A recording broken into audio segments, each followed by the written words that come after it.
大家好，我而家會同大家介紹一下我哋新嘅核心指標 Market Dashboard。咁呢個指標咧，基本上係綜合咗咧過往嘅 HKOP 啦，同埋 USOP，即係所有 Overview Performance 嘅功能咧，都會喺晒呢度。而且咧，唔需要好似以往咁樣咧，係用幾個唔同嘅指標去睇㗎。咁而家一次過可以睇晒啦。好啦，我哋咁啊先睇翻右上角啦，呢個表格方面啦。咁其實咧，你會見到啦，係顯示翻 HSI 嘅單月變動。咁呢個 HSI 其實係可以改變，依家話俾大家聽點樣改法。咁除此之外啦，亦都見到咧，即係中線表現啦，係即係順於大市啦。咁呢個咧，亦都會即係係用個股咧同埋指數方面咧係對比翻嘅。咁強弱狀況啦，咁而家係偏弱啦，亦都見到係有底背馳。好啦，咁睇翻咧呢個畫面之中咧，我哋咧幾樣嘢見到啊。第一就係背景顏色啦，背景顏色咧分咗紅色同綠色。咁而家呢個狀況咧，其實講緊咧綠色咧個 RSI 方面咧係偏強嘅，咁而紅色咧就係偏弱嘅。咁大家就可以用個熱圖嘅方式咧一目了然睇到個狀況啦。好啦，咁除此之外咧，我哋咧亦都見到有啲標籤嘅，咁啲標籤就係啲支持位嚟㗎啦。咁如果每一個標籤都係低過上一個嘅話咧，就會轉為藍色嘅，反映翻咧個走勢咧都係向下為主㗎啦。咁如果綠色嘅咧就即係咧高於前一個支持位嘅。咁亦都咧望到啦喺右下角度啦有個感嘆號，感嘆號咧就反映翻啦佢係跌穿咗一個支持位㗎。好啦，我哋咧而家望一望呢個設定方面啦。嗱，我哋咧由上面開始睇啦，咁呢度咧就係有一個咧係可以改變嗰個用什麼指數嘅，咁而家係顯示咗預設係恒生指數啦，咁我哋咧可以改為咧係標普嘅。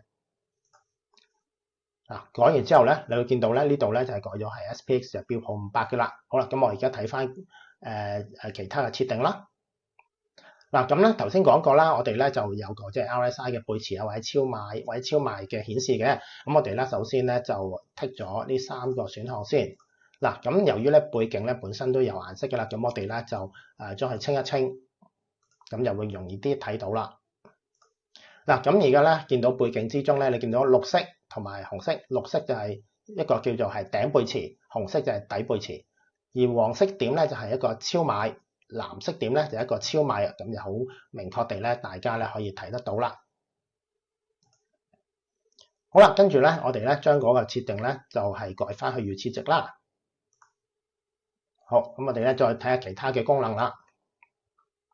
嗱，跟住落嚟咧，我哋咧就望一望啦。呢度咧係有個 short term，咁係咩意思咧？就係咧支持位方面咧，我哋咧係有一個短期定係一個中期啦。咁我哋而家預設係一個短期啦，咁入 mid term 咧就一個中期嚟嘅。